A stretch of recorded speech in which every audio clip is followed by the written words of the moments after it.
백신 접종 대상자가 늘면서 약국에서는 타이레놀 품귀 현상이 나타나고 있습니다.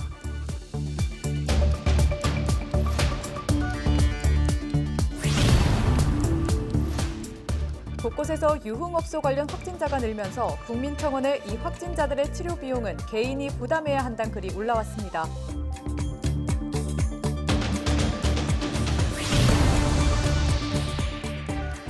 (5월 31일) 바다의 날을 앞두고 거제에서는 해양 오염에 대한 경각심을 일깨우는 이색 전시회가 열리고 있습니다.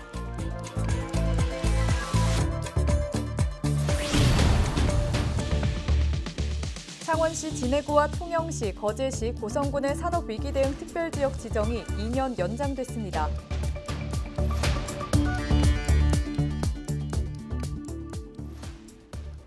시청자 여러분 안녕하십니까? 헬로티비 뉴스 경남입니다. 지난 27일부터 경남에서도 65세 이상 고령층을 대상으로 백신 접종이 시작됐습니다. 그런데 이렇게 접종을 하는 사람이 늘면서 약국에서는 해열 진통제인 타이레놀을 구하기가 어려워지고 있습니다. 김영민 기자가 보도합니다. 접종 후에 혹시 불편한 증상이 있으시면 타이레놀과 같은 소염 효과가 없는 해열 진통제를 복용하시는 게 적절하실 것 같습니다. 최근 코로나19 백신 접종 대상자가 늘면서 타이레놀을 찾는 사람들이 늘고 있습니다. 발열이나 근육통에 대비해서입니다. 타이레놀 그 산화도 괜찮다 하대 우리 딸아가. 그래서 내가 미리 샀지. 그러나 현재 대부분의 약국에서 타이레놀을 찾기는 하늘의 별 따기입니다. 취재진이 창원의 한 약국 밀집 지역을 찾아가 타이레놀을 구할 수 있냐고 묻자 10곳 중 7곳에서는 재고가 없다는 답변을 받았습니다. 또 들어오더라도 금방 판매되기 때문에 공급이 수요를 따라가지 못하는 상황입니다. 심지어 약이 들어오면 전화를 달라는 손님도 있었습니다. 네, 그 접종이 활성화됨으로써 타이레놀을 찾는 환자분들이 많이 늘었습니다. 그러나 공급이 잘 안 되기 때문에 일선 약국은 타이레놀의 재고가 잘 없지요. 전문가들은 타이레놀이 아니더라도 성분만 같다면 비슷한 효과를 볼 수 있다고 말합니다. 타이레놀이라는 특정 상품을 찾아 먼 약국까지 찾아갈 필요가 없다는 겁니다. 백신 접종 후 타이레놀만 찾는 환자들이 많은데 그렇지 마시고 타이레놀 성분, 동일 성분의 아세트아미노펜 성분의 해열 진통제를 구입하시는 게 훨씬 더 불편함을 덜 수도 있고. 전문가들은 백신 접종 뒤 아픈 곳이 있다면 특정 제품만을 고집하지 말고 약사와 상담 후 증상에 맞는 약을 처방받기를 당부했습니다. 헬로티비 뉴스 김영민입니다.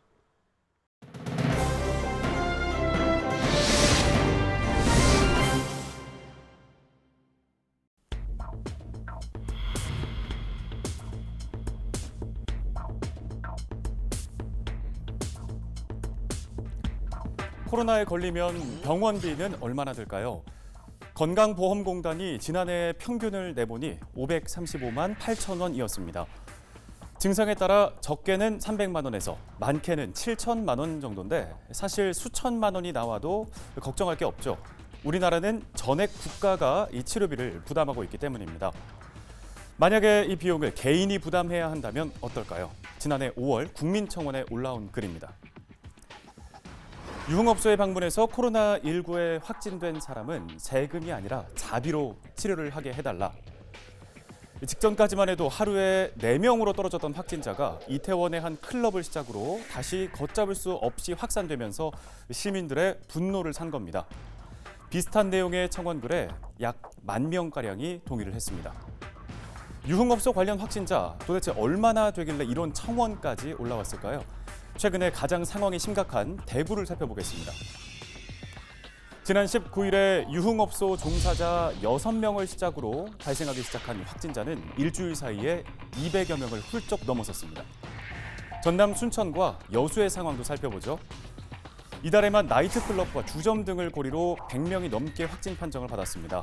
경남 사천에서도 4월 말부터 5월 사이에 62명이 발생하는가 하면 이보다 앞서 부산은 무려 503명이 유흥업소발 확진자입니다.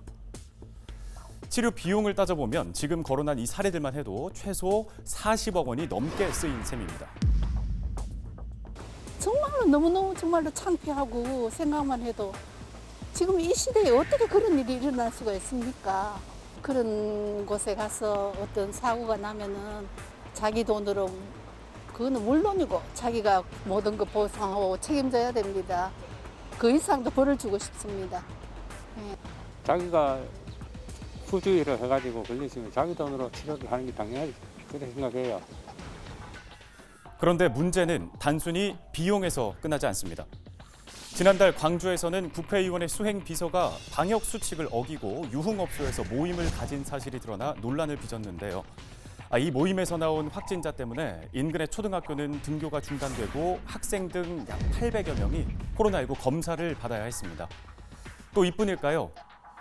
경찰이 지난달 5일부터 7주 동안 유흥시설이 방역 지침을 잘 지키고 있나 단속을 해봤는데 전국적으로 834건, 4,700여 명이 적발됐습니다.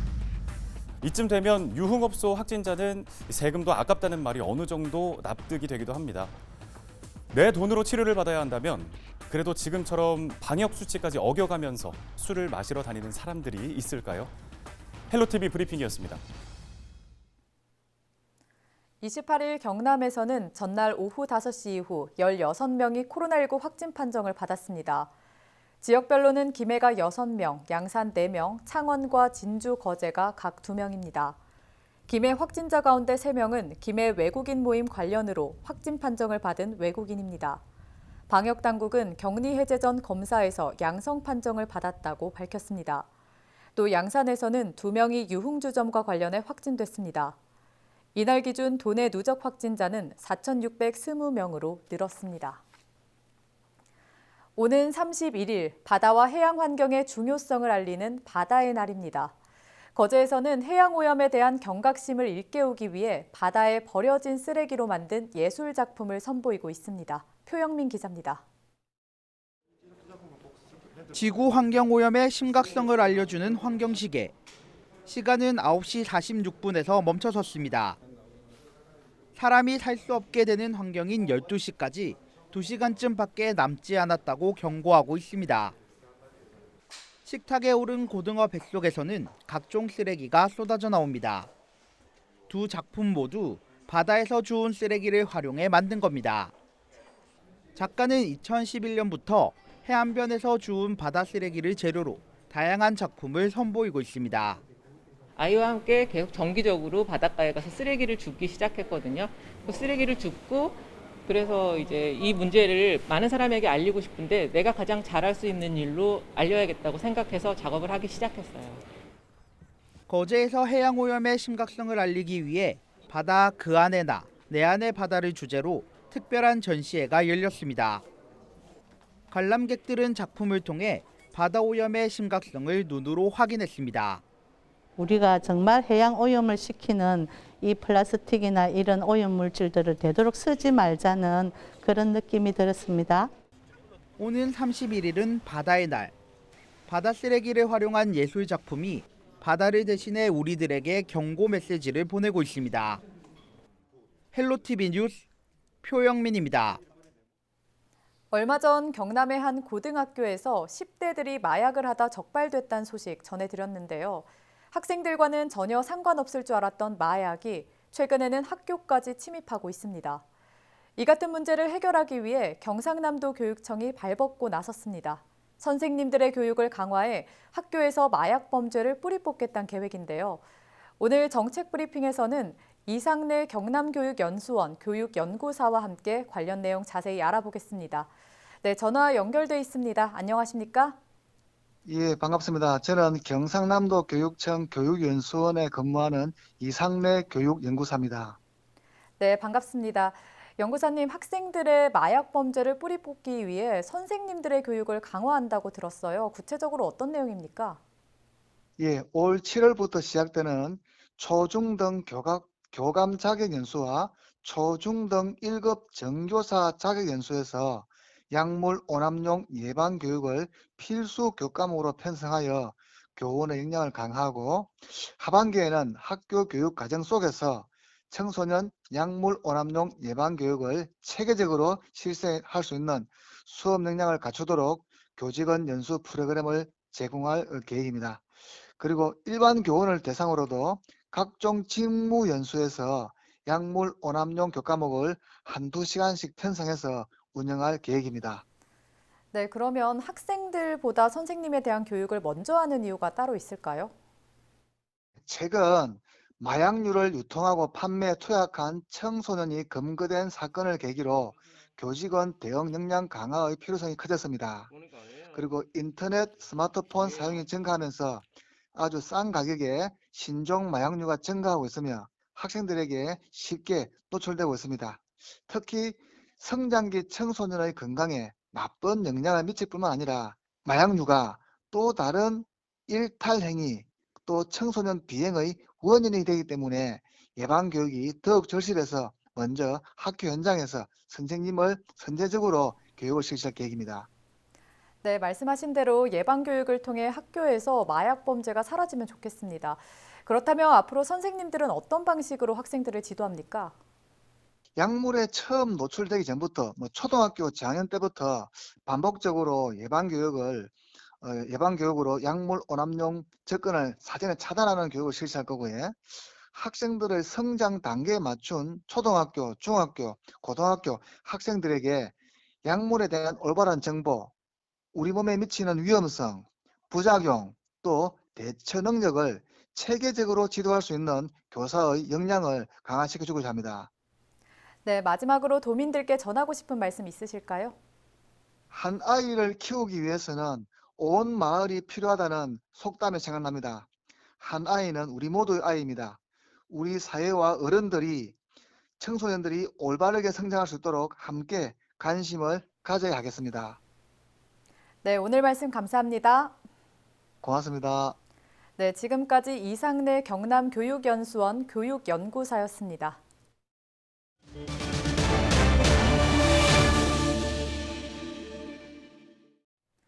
창원시 진해구와 통영시, 거제시, 고성군의 산업위기 대응 특별지역 지정이 2년 연장됐습니다.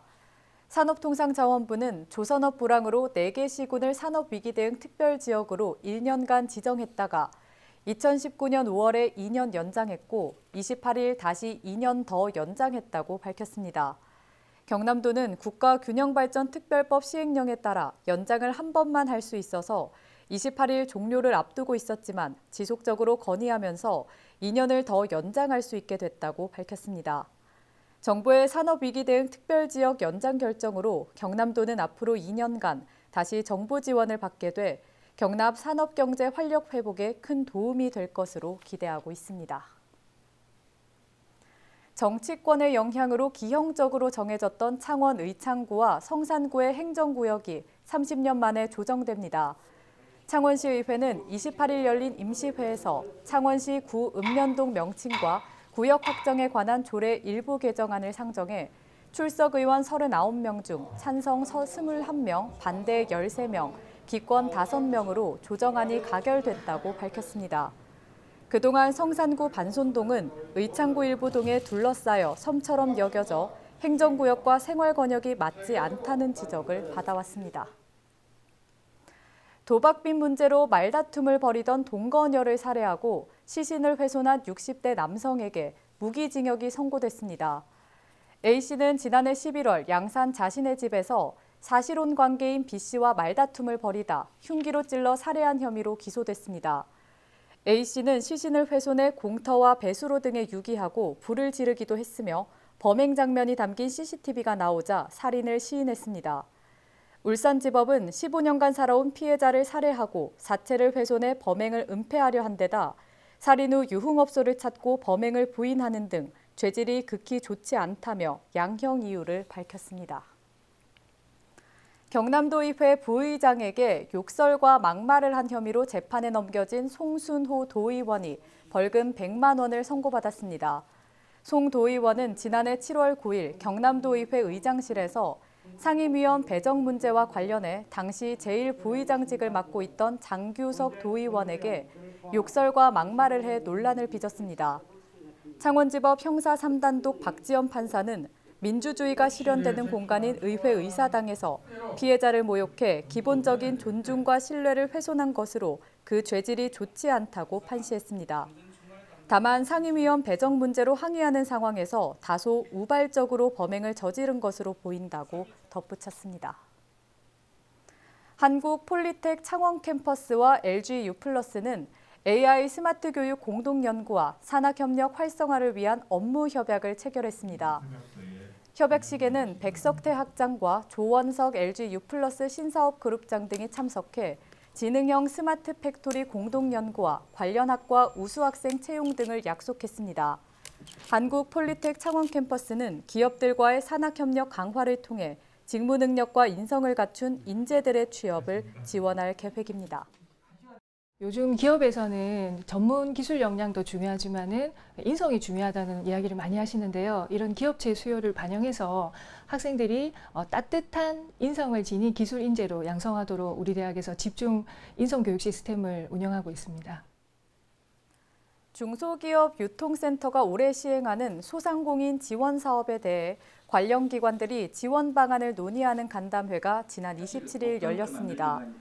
중소기업 유통센터는 비대면 소비가 확산됨에 따라 소상공인들의 온라인 시장 진출을 촉진하기로 하고 이커머스 등 온라인 판매와 관련한 소상공인들의 역량을 높일 계획이라고 밝혔습니다.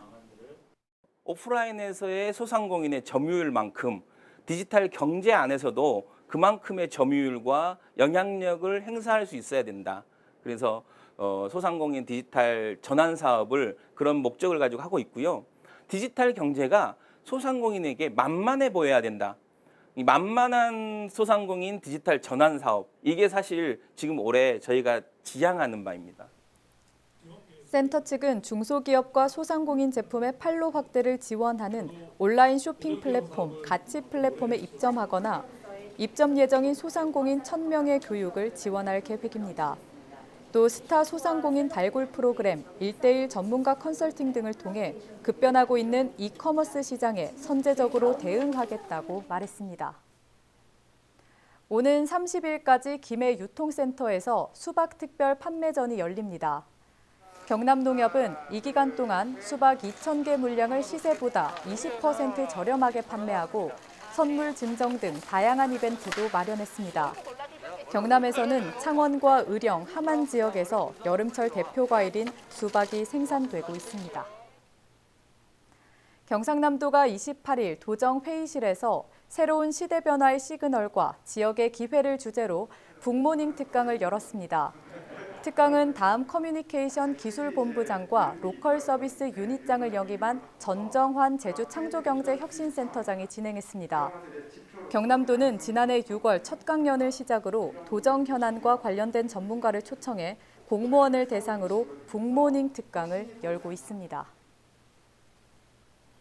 경남도와 양산시가 부산대학교 양산캠퍼스 부지를 중소벤처기업부가 공모한 K-바이오 랩허브 구축사업 후보지로 신청했습니다. 중소벤처기업부는 다음 달 14일까지 희망 지자체의 신청을 받아 7월까지 후보지 한 곳을 최종 확정할 예정입니다.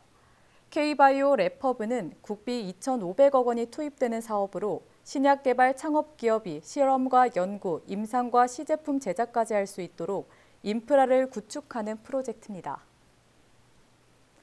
세계적인 조각가 문신 작품이 벽화로 재탄생했습니다. 지난 27일 창원시는 창원시립 마산 문신미술관 야외 전시장에서 문신 예술벽화 제막식을 열었습니다. 문신 탄생 100주년 기념사업 가운데 하나로 창원시는 그의 작품을 모티브로 한 컬러 벽화를 창원시립 마산 문신미술관과 근처 신추산 아파트 세계동에 제작했습니다. 또 제막식에 앞서 제20회 문신미술상 시상식도 개최했습니다.